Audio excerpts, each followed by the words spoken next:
Moi, c'est Clémentine. Moi, c'est Adrien. On est tous les deux passionnés d'aviation. Et aussi de voyage, On a décidé de parcourir la planète. pour mieux la comprendre et essayer de nous rendre utiles. Nous voilà donc, embarqués dans un tour du monde en 14 mois, à bord de notre avion ultra léger. L'objectif, aller à la rencontre de chercheurs aux quatre coins du globe Qui nous font découvrir les coulisses de leur métier.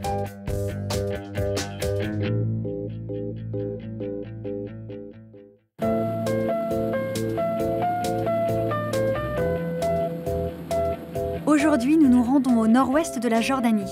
Nous allons à la rencontre de Lorraine Abou Azizeh, une architecte spécialisée en archéologie.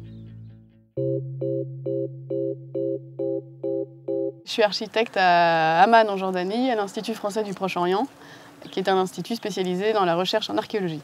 Et sur toutes les missions qui peuvent se le permettre, il y a des architectes, puisque les architectes font les dessins de toutes les fouilles qui sont découvertes.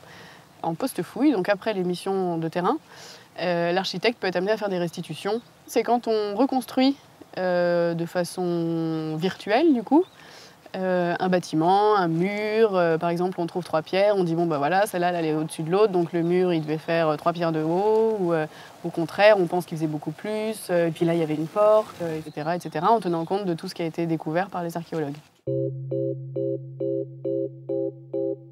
Moi ce qui m'intéresse le plus en architecture c'est le patrimoine, donc même quand je travaillais en agence d'archi, je travaillais sur de la restauration d'anciens bâtiments, de châteaux, de fermes, etc.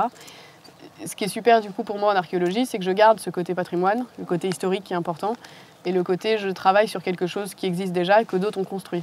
Moi je travaille du coup sur des sites romains, sur des sites peut-être omeyyades, sur des sites plus anciens, et on se rend compte que les murs, ils sont quand même toujours sur le même principe, mais il y a plein de différences. Donc dans l'utilisation des matériaux, toutes ces choses-là, et ensuite on travaille souvent avec des spécialistes dans leur domaine. Donc par exemple sur un chantier, c'est le plombier, l'électricien, le menuisier, etc. En archéologie, c'est avec l'archéologue, le céramologue, l'anthropologue, l'épigraphiste. Il y a plein de domaines différents aussi. Et pour pouvoir bien les intégrer dans son travail, je pense que c'est important de comprendre ce que font tous les gens qui travaillent sur le même projet. Ce que j'adore dans ce métier, moi, en tout cas c'est ce que j'essaye d'y trouver à chaque fois, c'est le contact avec les gens. Pour faire la restitution, les outils principaux, c'est déjà la collaboration et les discussions avec les archéologues, parce que les informations, c'est le plus important. Ensuite, il y a bien sûr des connaissances historiques à avoir, puisque l'architecture, il y a quand même des courants d'architecture. Les Romains, ils savaient faire ci, les Omeyyades, ils savaient faire ça. Donc tout le monde ne fait pas la même chose, et c'est des indices du coup de datation aussi. Et on travaille beaucoup, donc sur le terrain, c'est avec un crayon à papier. Ça marche très bien, avec un mètre, on fait des dessins. Et ensuite, il y a maintenant de plus en plus d'informatique. Donc on redessine ce qu'on dessine sur le terrain sur informatique. Et ensuite, ça permet du coup de travailler à des échelles plus globales, notamment à l'échelle des sites complets, où du coup on peut voir les rues, on peut voir ces choses-là, etc. Et donc voilà, l'informatique devient un outil important. Je pense qu'il est très important d'être très curieux. Donc il faut ouvrir les yeux sur tout ce qui se passe autour de nous, mais même sans forcément bouger beaucoup. Si on a l'opportunité de voyager, c'est génial.